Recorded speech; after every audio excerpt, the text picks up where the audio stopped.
हाल है भाइयों? ठीक ठाक।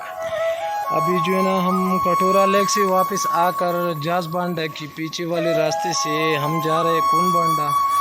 यहाँ पे कुंड बांडे का वाटरफॉल भी है जो बड़ा ज़बरदस्त है और देखने वाली है।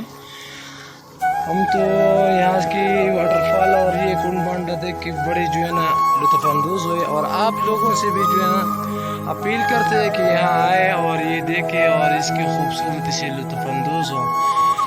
मिलते हैं अगली वीडियो में इंशाल्लाह।